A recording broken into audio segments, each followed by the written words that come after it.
E aí, pessoal do sétimo ano, Matheus Viana aqui de novo. Dessa vez, nesse vídeo, a gente vai continuar falando dos plateumintos, a gente vai falar da reprodução das planárias e vai começar a falar das doenças causadas pelos animais desse filo, certo? Então, vamos nessa. Primeiro, lembrar você que a gente está focando aqui nessa reprodução, a gente vai focar nas planárias da classe Turbellaria, porque a gente vai falar da reprodução especificamente das outras classes quando a gente for falar das doenças causadas pelos animais das outras classes desse filo, certo? Então, a reprodução das planárias pode acontecer das duas formas. Tanto a reprodução assexuada, que é aquela que não tem participação de gametas, que é aquela que tem participação de gametas.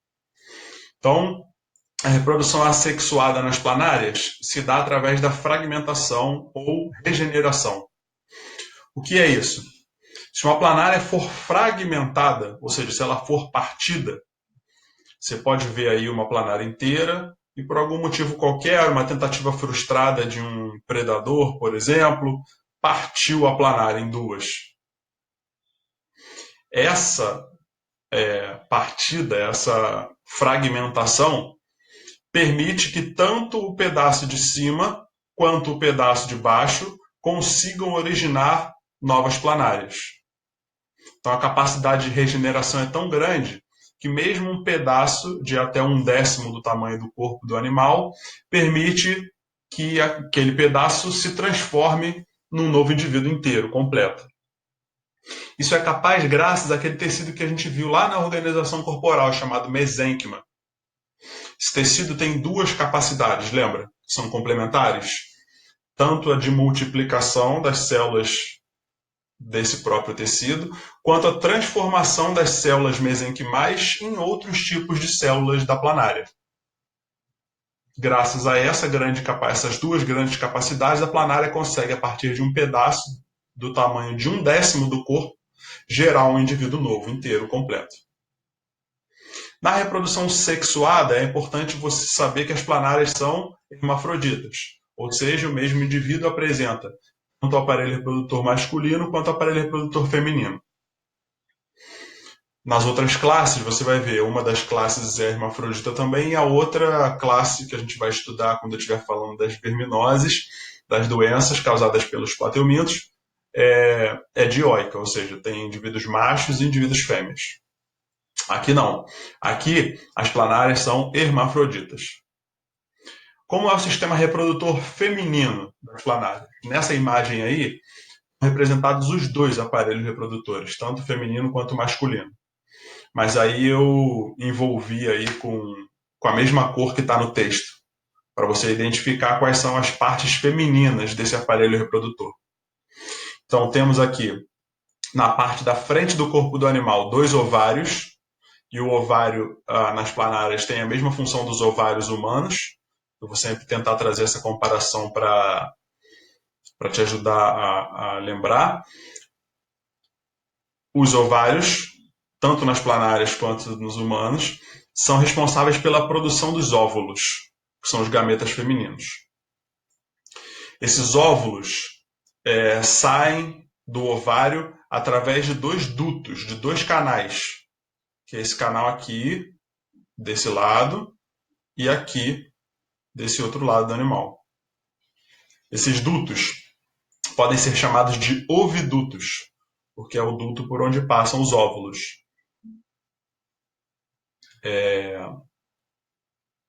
E em algumas espécies, não necessariamente todas as planárias, mas em algumas espécies, existe um útero que guarda os óvulos. Então, os óvulos são fecundados e os ovos gerados por essa fecundação ficam no útero até o momento que o animal julgar que é o ideal para ele botar esses ovos. A gente vai ver um pouquinho na frente. Ainda no aparelho reprodutor feminino, existe um poro genital. Poro é tipo um buraco, né? Então, o poro genital é o orifício por onde acontecem duas coisas: a entrada dos espermatozoides e a saída dos ovos. Os espermatozoides entram pelo poro genital e na hora de botar os ovos saem por esse buraco também. Já o sistema reprodutor masculino, ele tem vários testículos. E aí é uma diferença. Eu estou falando da comparação com o humano, né? É uma diferença importante. Os humanos têm só 2 testículos, as planárias têm vários. Olha aqui, de um lado, 1, 2, 3, 4, 5, 6, 7 testículos de um lado e 7 testículos do outro. Nesse desenho aí são 14, mas isso varia dependendo da espécie. A função dos testículos é produzir os espermatozoides mesmo. E esses espermatozoides são produzidos e são levados até o átrio genital aqui, ó. É um espaço, é um buraco que tem no corpo do animal, que na verdade é comum aos 2 sistemas reprodutores. Aqui nesse caso especificamente, se eu estiver falando do masculino, a função do átrio genital é comportar o pênis. O pênis fica dentro dessa cavidade, que se chama átrio genital. E o pênis é o órgão usado para colocar os espermatozoides dentro do outro indivíduo, na hora da cópula, na hora do ato sexual. A cópula das planárias acontece assim, ó. Elas se viram a parte posterior uma para a outra e colocam os poros genitais um próximo do outro. E aí o pênis de uma delas entra no poro genital da outra e deixa os espermatozoides lá dentro. Depois eles invertem. Os espermatozoides, depois que eles são colocados no poro genital, eles percorrem os dutos ou ovidutos até encontrarem os óvulos. Quando o espermatozoide encontra o óvulo, essa junção é chamada de fecundação, como você já sabe. Depois da fecundação, o zigoto é envolvido por um casulo, uma substância gelatinosa, e liberado no ambiente através do poro genital. E aí, ele é colocado geralmente na face ventral de uma folha, em algum lugar protegido. E dentro desse casulo, o zigoto vai se desenvolvendo e gera um novo indivíduo. Esse novo indivíduo é igualzinho ao adulto, só que pequeno. A gente chama isso de desenvolvimento direto. Quando o que sai do ovo ou quando o que é originado pelo zigoto, pela multiplicação do zigoto, já é um indivíduo parecido com o adulto, só que pequeno. Quando existe larva, que não é o caso das planárias, a gente chama de desenvolvimento indireto. A gente vai ver que nas doenças causadas pelos plateumintos existem larvas.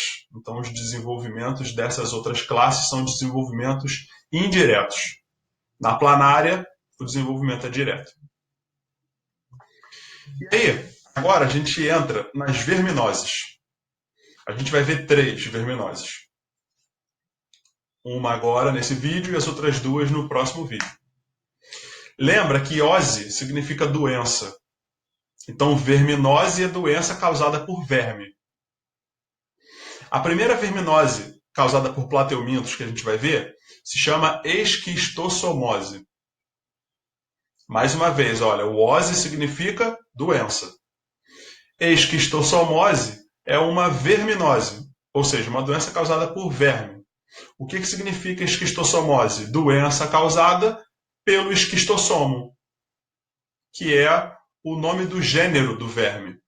Inicial maiúscula, latinizada, em itálico, tá vendo? Na imagem aí, ó, no texto. Então, o esquistossomo, que a gente pode falar em português mesmo, esquistossomo, é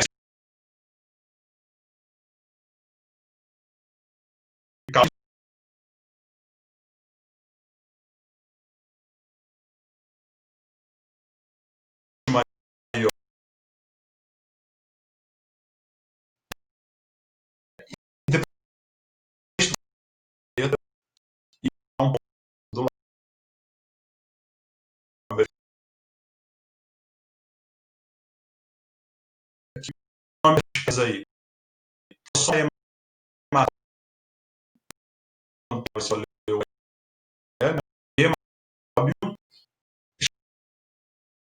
e esquistosoma, como eu falei, a gente vai que ocorre adultos da espécie humana, principalmente próximos ao. Se eu disse para você que o esquistossoma mansoni adulto vive no ser humano, se o esquistossoma mansoni adulto parasita o ser humano é classificado como hospedeiro definitivo dessa espécie. O hospedeiro definitivo é aquele que é parasitado pelo adulto. E esse adulto, esse verme adulto, faz a reprodução sexuada dentro desse hospedeiro. Quando o hospedeiro é parasitado pela larva, que vai fazer a reprodução assexuada, esse hospedeiro é chamado de hospedeiro intermediário. Então nós temos aqui o esquistossomo parasitando o homem em sua forma adulta. O esquistossomo adulto parasitando o homem.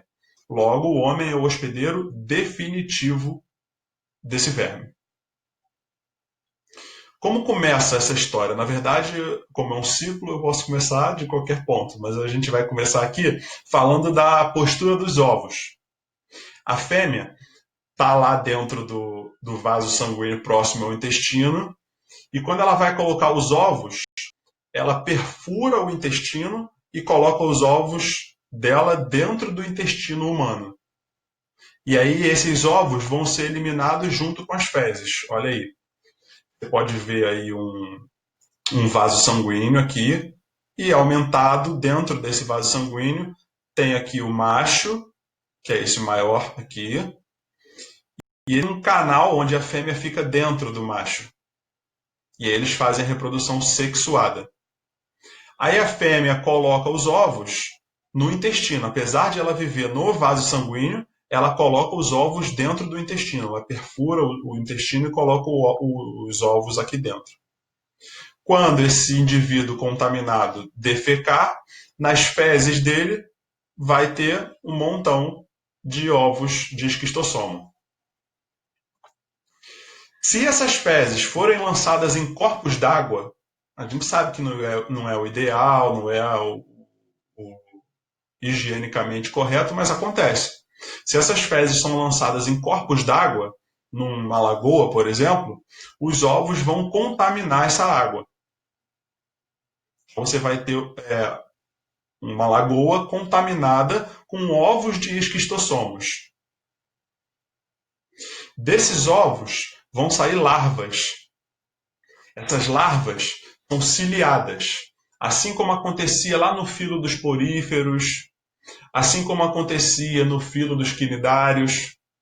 Nesse filo dos plateumintos, especificamente no caso do esquistossomo, dentro do ovo tem uma larva que sai do ovo e os cílios dela batem para que ela nade pela lagoa.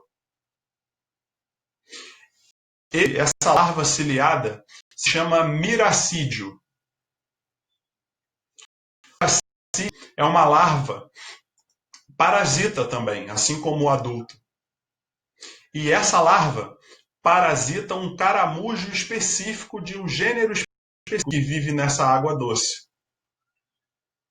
Esse caramujo se chama, o gênero desse caramujo é o Bionfalaria. Repara lá, uma palavra só, inicial maiúscula, em itálico. É o gênero do caramujo.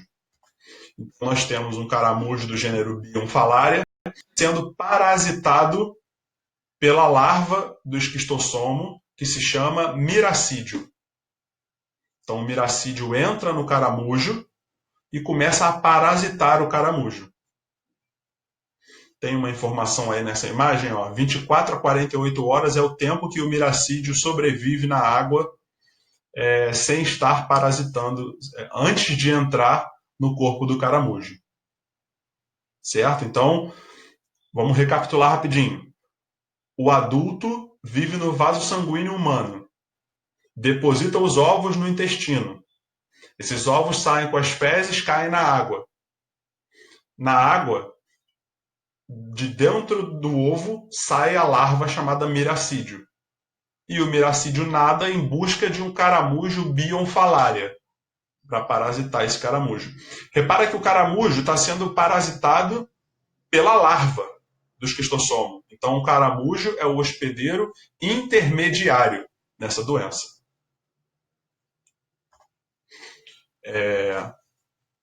Foi isso que eu acabei de dizer aí. O hospedeiro intermediário é o caramujo porque ele está sendo parasitado por uma larva.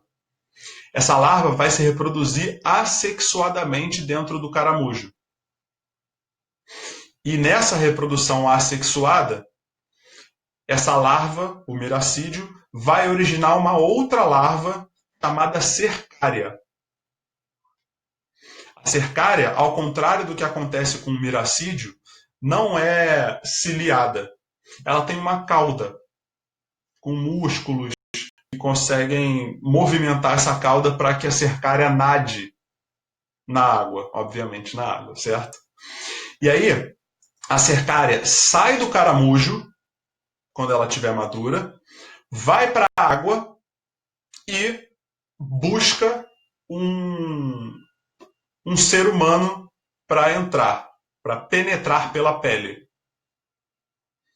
Mais uma informação aí, ó, demora mais ou menos 15 dias para o miracídio virar cercária dentro do caramujo, e a cercária consegue viver de 1 a 3 dias na água antes de encontrar a pele de um ser humano para penetrar, para entrar, certo?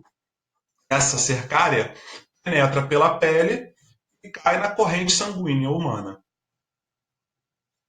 Então são duas larvas. Ao contrário do que a gente vinha vendo até agora, o esquistossomo tem duas larvas. A que sai do ovo se chama miracídio, entra no caramujo e se transforma na cercária, que sai do caramujo e nada em busca da pele humana para penetrar e entrar na corrente sanguínea. Essas lagoas que têm cercárias são chamadas de lagoas de coceira. Por quê? Quando a cercária entra na pele humana, como ela penetra na pele, ela é muito pequena, a gente não consegue ver, mas causa uma coceira, um incômodo. Então a pessoa que entra nessa lagoa, quando ela sai toda se coçando, é porque várias cercárias entraram pela pele. Quando a cercária entra no ser humano, ela cai na corrente sanguínea e vai direto em busca do fígado e do intestino, para ficar em vasos sanguíneos próximos a esses dois órgãos, principalmente. Essa imagem aí tem aqui a pele humana, roxa aqui, e esse outro tecido aqui, que a gente não vai entrar em detalhes agora, mas a cercária vem, ó, vem vindo, entra na pele humana, olha aqui, várias cercárias entrando aqui, ó, e chegam até a corrente sanguínea. Isso aqui é um vaso sanguíneo, tá? Então, esse é o caminho que a cercária faz. Ela entra pela pele, penetra outros tecidos e cai na corrente sanguínea. Já alojada, ou seja, já nos vasos sanguíneos próximos ao fígado ou ao intestino, as cercárias se transformam nos adultos, porque não entra uma cercária só, entram várias, e alguns são machos, outros são fêmeas. Essa espécie é dioica, né? Então tem indivíduos machos e fêmeas, e completam o ciclo. Os adultos se encontram, fazem a reprodução sexuada, a fêmea vai produzir os ovos, vai botar os ovos no intestino, vai perfurar o intestino e colocar os ovos lá dentro. Aí começa o ciclo de novo. Quais são os sintomas da esquistossomose? Alergia, porque quando a cercária entra, o seu organismo interpreta isso como um corpo estranho e aí começa um processo alérgico. Disfunções do intestino, então a pessoa pode ter tanto diarreia quanto prisão de ventre, porque está infectado, os nutrientes estão sendo tirados, está desregulando o intestino. E o aumento do tamanho do fígado, é uma característica bem marcante da esquistossomose. Isso é chamado de hepatomegalia. Hepato significa fígado e megalia é de grande, né? Então aumenta o tamanho do fígado, incha. Sangramentos podem acontecer, principalmente intestinais, obviamente, né? E no momento da defecação. E uma característica bem marcante também da esquistossomose é a barriga d'água. Barriga d'água é a distensão do abdômen, a pessoa fica com uma barriga muito grande. E isso acontece porque acumulam líquidos nesses tecidos. Então a pessoa desenvolve uma barriga. Às vezes a pessoa é magra, como está no desenho aí, é magra com uma barriga muito grande, inchada, cheia de líquido. O tratamento é feito com remédios que matam o esquistossomo mesmo. Tá? A profilaxia é prevenção. São métodos profiláticos, métodos para você impedir que a doença chegue às pessoas.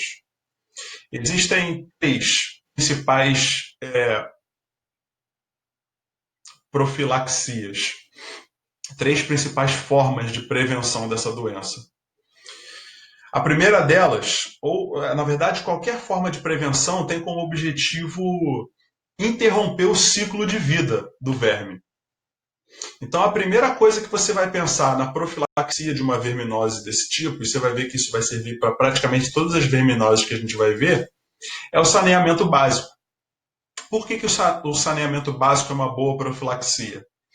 Porque se as fezes das pessoas contaminadas, em vez de irem para o ambiente de qualquer forma, forem tratadas numa rede de esgoto, por exemplo, o ciclo não continua, porque os ovos que a fêmea botar no intestino saem nas fezes e vão ser tratados, vão ser mortos durante o tratamento de esgoto. Então não fecha o ciclo. O saneamento básico é uma profilaxia geral para vários tipos de verminoses, para vários tipos de doenças no geral, mas aqui especificamente a gente está falando de verminoses. Então, vai aparecer em outras verminoses o saneamento básico, por isso que eu coloquei entre parênteses ali geral. A segunda profilaxia que a gente vai falar é controlar a quantidade de caramujos do gênero Bionfalaria. Se você diminui a população de caramujos das lagoas, o miracídio que sai do ovo vai ficar na água, não vai achar o caramujo e vai morrer. Pronto, você interrompeu o ciclo. E uma outra forma, uma outra profilaxia é não mergulhar em lagoas que as pessoas que moram perto te disserem que é uma lagoa de coceira, você não vai entrar. Ou se você chega a um lugar e não tem informações sobre aquela lagoa, é melhor não mergulhar. Se você chega a uma lagoa e vê caramujos, muitos caramujos, é melhor não mergulhar. Por que isso é um método profilático? Porque se a lagoa está contaminada de cercária e você não mergulha, a cercária não encontra um ser humano para invadir pela pele. Aí a cercária morre na água e o ciclo se interrompe.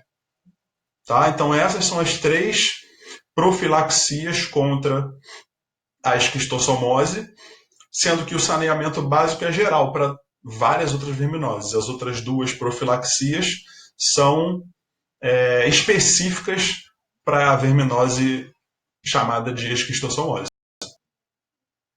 Espero ter ajudado, espero ter ficado claro. Próximo vídeo a gente volta para falar das outras duas verminoses. Obrigado, até a próxima.